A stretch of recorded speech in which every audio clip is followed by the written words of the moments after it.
বড় বউ, আমার গোপাল আর রতনের কি কোনো নতুন খোঁজ খবর পাওয়া গেল রে মা?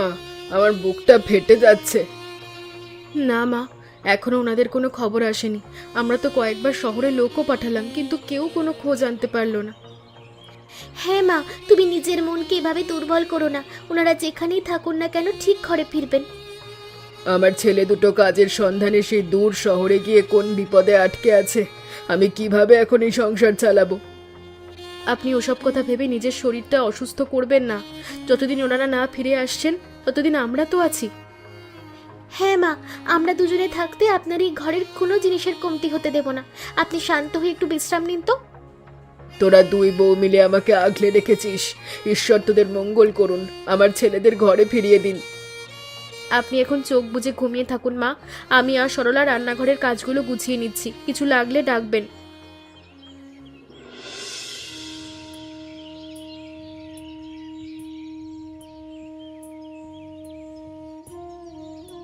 হ্যাঁ রে সরলা, মা তো দিন দিন ওনাদের চিন্তায় একেবারে বিছানায় নিস্তেজ হয়ে পড়েছেন। আমার নিজেরও খুব ভয় করছে রে। হ্যাঁ বৌদি, আমারও রতনের জন্য দিনরাত মন কেমন করে। আমি তো ভেবেছিলাম আমরা দুজনেই একবার নিজে থেকে শহরে চলে যাব। কিন্তু এই অসুস্থ শাশুড়ি মাকে এভাবে একলা ফেলে রেখে আমরা ঘরের বাইরে কিভাবে যাব বোন? ওনাকে দেখার তো কেউ নেই। তুমি ঠিকই বলেছ বৌদি। ছেলেদের নিয়ে চিন্তার কথায় মাকে বেশি বললে মা অসুস্থ হয়ে পড়বেন। হ্যাঁ রে, মায়ের সামনে আমরা সবসময় হাসি মুখে থাকবো, তবে ওনাদের খোঁজে শহরে আরেকবার লোক পাঠানো দরকার। কিন্তু বৌদি, শহরে লোক পাঠানোর মতো টাকা আমরা কোথায় পাবো? সংসারের অবস্থাও তো দিন দিন খারাপের দিকে যাচ্ছে। মানুষের কাছ থেকে চেয়েছি, আর কতদিন এভাবে অভাবের সংসার চালাবো বলতো? এবার আমাদের একটা করতে হবে কিছু নিজেদের। তুমি যা বলবে আমি তাতেই রাজি আছি। খাটুনির ভয় আমি একটুও করি না, শুধু এই ঘরের কষ্ট দূর হলেই হলো।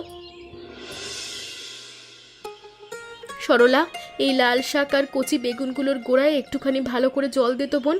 গাছের চেহারা চমৎকার হয়েছে।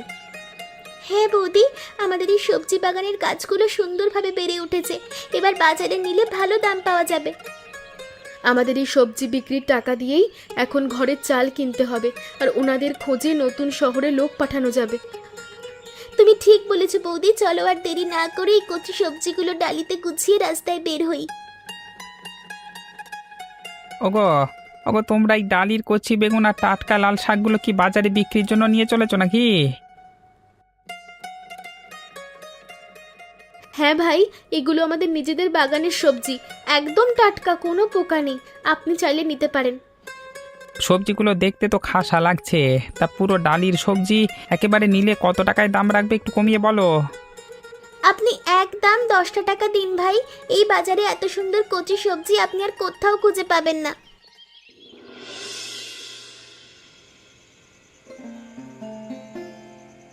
মা, আপনার জন্য বাজার থেকে নতুন ওষুধগুলো আনানো হয়েছে। এবার থেকে প্রতিদিন সময় মতো খাবেন। বড় বউ, ঘরের এই অভাবের মাঝে এত দামি ওষুধ কেনার টাকা তুই কোত্থেকে পেলি? আপনি ওসব নিয়ে ভাববেন না তো। আমরা এখন রান্নাঘরে আছি, নতুন কাজ করছি। কিছু লাগলে আমাদেরকে ডাকবেন। বড় বউ, ছোট বউ, তোমরা দুজনে মিলে রান্নাঘরের মেঝেতে সব বাজার সওদা কোত্থেকে এনে রাখলে? মা, আমরা আজ সকালে আমাদের বাগানের কচি সবজিগুলো বাজারে বিক্রি করে টাকা পেয়েছিলাম। হ্যাঁ মা, সেই সবজি বিক্রির টাকা দিয়ে আমরা এই নতুন বাজার আর আপনার ওষুধ এনেছি। তোরা দুই বউ মিলে বানের দিনে ঘরের অভাব দূর করার জন্য এত খাটুনি খাটছিস, আমার চোখটা জুড়িয়ে যাচ্ছে রে। মা, তুমি আর ওখানে দাঁড়িয়ে থেকো না, চলো তোমাকে এবার ঘরের বিছানায় গিয়ে যত্ন করে শুয়ে দিয়ে আসি।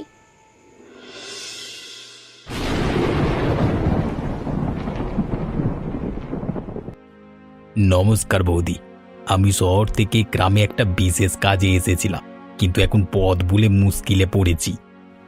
নমস্কার ভাই, বাইরে তো হালকা ঝড়ের আভাস দেখা যাচ্ছে, চারিদিকের আকাশও তো কালো করে এসছে। হ্যাঁ বৌদি, এই গ্রামে থাকবার মতো কোনো জায়গা নেই। আজকে রাতের মতো আপনাদের ঘরে কি একটু আশ্রয় পাবো? বৌদি, বাইরে যেভাবে জোর হাওয়া বইছে তাতেই ঝড় বৃষ্টির রাতে ওনাকে রাস্তায় একলা ছেড়ে দেওয়া ঠিক হবে না। হ্যাঁ সরলা, তুই ঠিকই বলেছিস বোন। আসুন ভাই, আপনি এই গরিবের ঘরের ভেতর এসে একটু শান্ত হয়ে বসুন। আপনাদের দয়া বৌদি, এই দুর্যোগের রাতে আপনারা আমাকে আশ্রয় না দিলে বানের জলে আমার ক্ষতি হয়ে যেত। ও কথা বলবেন না ভাই, বিপদের দিনে মানুষকে আশ্রয় দেওয়া তো কর্তব্য। আপনি ধীর পায়ে ঘরের ভেতরে আসুন। চলো বৌদি, ওনার হাতের ভারী থলেটা আমরা দুজনে মিলে বারান্দার এক কোণে ভালো করে গুছিয়ে রেখে দিই।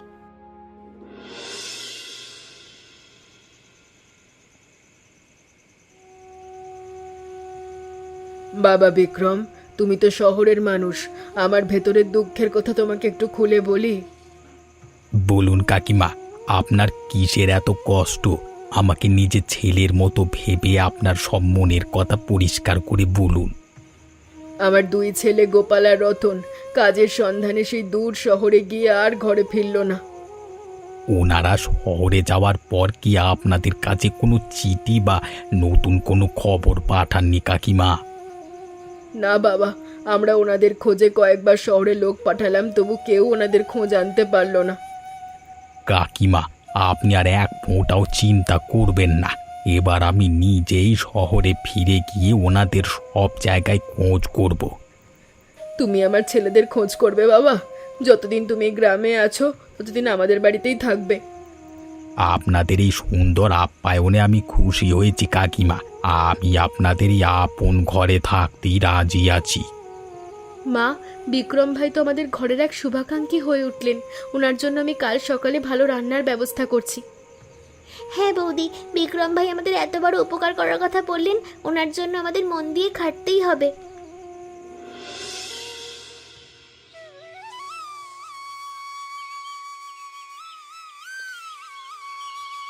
বৌদি, আজকে সকাল সকাল আকাশটা পরিষ্কার লাগছে। আমি ভাবছি আপনাদের ঘরের জন্য গ্রামের বাজার থেকে কিছু ভালো বাজার করে আনি। আপনি একই কথা বলছেন বিক্রম ভাই? আপনি আমাদের এই অভাবের বাড়িতে সম্মানিত অতিথি, আপনি কেন বাজারে খাটতে যাবেন? হ্যাঁ ভাই, অতিথি হয়ে আমাদের ঘরের জন্য আপনার নিজের বাজারে যাওয়া মোটেই সাজে না। আমরাই সব গুছিয়ে নেব। আমি অতিথি হয়েছি তাতে কি হয়েছে বৌদি? অতিথিরাও কিন্তু নিজেরা বাজার করে এনে মনের সুখে খেতেই পারে, এতে মান সম্মান যায় না। তা অবশ্য ঠিক ভাই, তবে আপনার মতো শহরের মানুষের আজব গায়ের বাজার ঘুরে ক্লান্ত হয়ে পড়বেন। আমি এক ফোঁটাও ক্লান্ত হব না বৌদি। আপনারা শুধু বলুন আজকে দুপুরে আপনাদের সবার নিজের ঘরে কি নতুন জিনিস খেতে মন চায়। আমাদের নতুন কিছু লাগবে না ভাই, আপনার নিজের যা ভালো খেতে মন চায় আপনি তাই করে আনুন বাজার। হ্যাঁ ভাই, আপনি যা আনবেন আমরা দুই যা মিলে রান্নাঘরে যত্ন করে আপনাকে সেসব পদই রেঁধে খাওয়াবো। আচ্ছা ঠিক আছে বৌদি, তবে আর কথা বাড়িয়ে লাভ নেই। আমি এখনই হাতের এই চটের থলেটা নিয়ে বাজারের দিকে রওনা দিচ্ছি। উমা, বিক্রম ভাই, এ কি আজব কাণ্ড করেছেন আপনি? এই বানের বাজারে ইলিশ মাছের তো আকাশ ছোঁয়া দাম। হ্যাঁ বৌদি, আমাদের এই ছোট গ্রামের ধনীরা ছাড়া এমন তাজা ইলিশ খাওয়ার সাধ্য তো আর কারণ নেই। আর সেখানে আপনি কিনে একেবারে 5 থেকে 6টা এত বড় বড় তাজা মাছ নিজের হাতে কিনে আমাদের এই গরিবের ঘরে নিয়ে এলেন।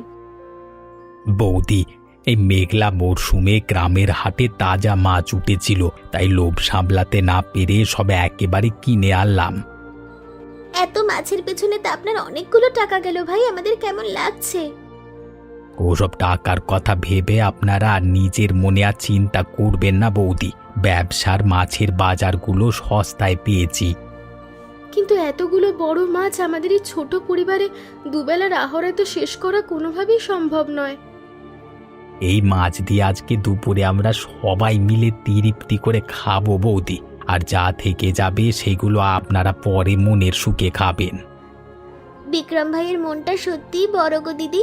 চলো আর দেরি না করে আমরা এই মাছগুলো কাটার ব্যবস্থা করি, বটিটা নিয়ে আসি। চল বোন, মাছের আঁশগুলো ভালো করে ছাড়িয়ে টুকরো করে ধুয়ে নি। আজ বিক্রম ভাইকে আমাদের স্বাদের ইলিশ মাছ খাওয়াবো। বাবা বিক্রম, আমার এই ভাঙা ঘরের সব জমি জমা বানের জলে ডুবে গিয়ে এখন বালিতে ভরে গেছে।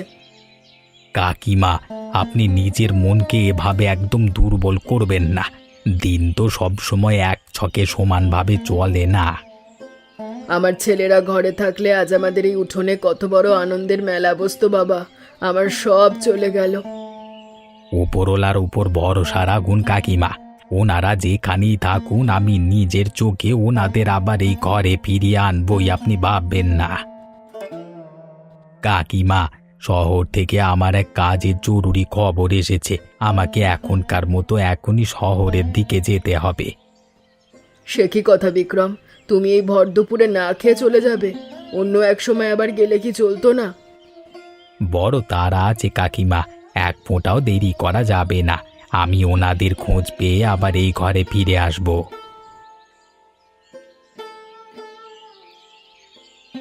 মা, বিক্রম ভাই তো দুপুরের ভাত না খেয়ে তাড়াহুড়ো করে চলে গেলেন। উনি হঠাৎ এভাবে চলে গেলেন কেন? আর বলো না বড় বউ, শহর থেকে নাকি ওর কোন কাজের খবর এসেছে, তাই এক কাপড়েই চলে গেল। সরলা, রাত তো হলো রে বোন, বিক্রম ভাই তো এখনো এলেন না শহর থেকে, আমাদের ঘরে তো আর ফিরলেন না। হ্যাঁ বৌদি, এমনিতেই তো উনি ওই গ্রামের পথ ভালো করে চেনেন না। ওনার আবার কোনো বিপদ হয়ে গেল না তো? আমি তোদের এত করে বললাম সেই দুপুরের দিকটা ছেলেটা গেল আর রাতে ফিরে আসবে না। আপনি ঠিকই বলেছেন মা, উনি তো বলেছিলেন পরে কোনো এক সময় ওনাদের খোঁজ পেয়ে আবার এই ঘরে আসবেন। কিন্তু বৌদি, বিক্রম ভাই তো আমাদের কথা শুনলেনই না। এখন ওনার কিনে আনাই তাজা মাছগুলো নিয়ে আমার খুব চিন্তা হচ্ছে। হ্যাঁ রে সরলা, বিক্রম ভাইয়ের শখের ইলিশ মাছ যে কত পদের তরকারি আমরা রান্না করলাম। মানুষটা কত শখ করে দাম দিয়ে বাজার থেকে মাছগুলো কিনে আনলো, অথচ নিজে এক ফোঁটাও মুখে দিতে পারলো না। এখন এই এতগুলো মাছের তরকারি নিয়ে আমরা কি করব? এই মেঘলা রাতে কিছু তো ভেবে পাচ্ছি না রে। এখন আপাতত এগুলোই শীতল মেঝেতেই ঢাকা দিয়ে রাখো বৌদি, কাল সকালে ঘুম থেকে উঠে দেখা যাবে। ওগো কন্যারা, এ আশেপাশে কি কোনো ভালো ভাতের হোটেল পাওয়া যাবে যেখানে দুপুরের ভালো খাবার দাবার মিলবে? আমাদের এই গ্রামের বাজারের দিকে দুটো সাধারণ ভাতের হোটেল আছে তো, আপনি ওখানেই যান। ওখানকার হোটেলের খাবার দাবার তো সাধারণ রে মা। আমার ঘরের জন্য একটু ভালো মানের দামি খাবার চাই। বৌদি, আমাদের ঘরে তো বিক্রম ভাইয়ের সেই তাজা ইলিশের তরকারিগুলো সুন্দর করে সাজানো আছে। সরলা, তুই হঠাৎ করেই ভর সকালে কানাইবাবুর সামনে অমন করে ইলিশ মাছের তরকারির কথা তুললি কেন? বাবু, আমরাই আপনাকে খাসা আর দামি খাবার খাওয়াতে পারবো। আপনি আর দেরি না করে আমাদের সাথে ঘরে চলুন।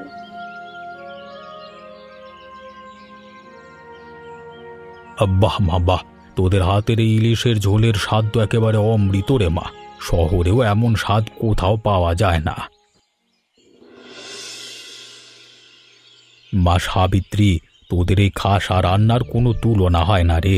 এই নে তোদের একটুখানির পারিশ্রমিক। কানাইবাবু, আপনি আমাদের অতিথি হয়ে এই ঘরে এসেছেন, আপনার কাছ থেকে এতগুলো টাকা কিভাবে নেব? ও কথা মুখে এনো না মা। তোমরা যত্ন করে খাইয়েছো, এই দামি খাবারের সঠিক মূল্য পরিশোধ করা আমার কর্তব্য।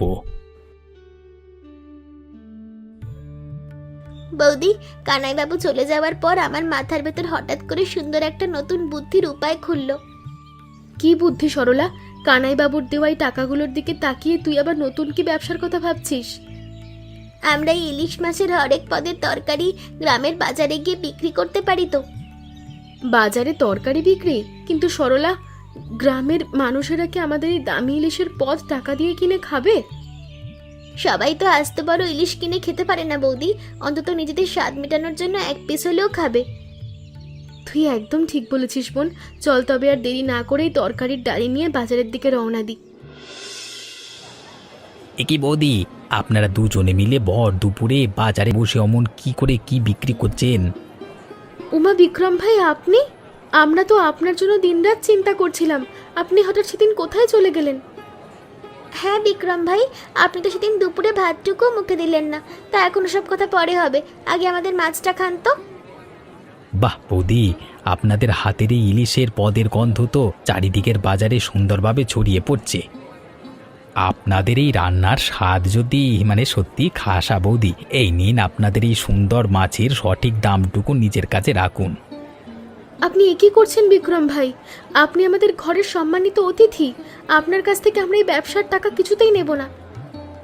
এটা তো আপনাদের কষ্টার্জিত ব্যবসা বৌদি, তাই ব্যবসার জায়গায় ব্যবসা, বাড়িতে গেলে আমি এক ফোঁটা পারিশ্রমিক দেব না।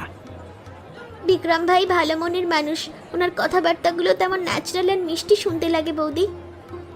আচ্ছা বৌদি, আমি আগামীকাল আবার আপনাদের বাড়িতে আসব। আমার জন্য কিন্তু ভালো ভালো খাবার তৈরি করে রাখবেন। উমা, সরলা, দেখ বিক্রম ভাই আমাদের ঘরের গোপাল আর রতনকে সাথে নিয়ে উঠোনে ঢুকছেন। এ কি দেখছি বৌদি? ওগো, তোমরা এতদিন কোথায় ছিলে গো? এই গরিবের ঘর ফেলে কোন দূর দেশে একলা হারিয়ে গেছিলে গো? ওগো, তোমরা আমাদের এভাবে দুশ্চিন্তার মধ্যে ফেলে একটা চিঠিও দাওনি, কোথায় গিয়েছিলে? বিক্রম ভাই, আপনি ওনাদের কোন জায়গায় খুঁজে পেলেন? আমাদের সব কথা পরিষ্কার করে খুলে বলুন। বৌদি, আমি সেদিন কাকিমার মুখের কষ্টের কথা শুনেই মনে মনে ওনাদের খোঁজ নেওয়ার প্রতিজ্ঞা করেছিলাম।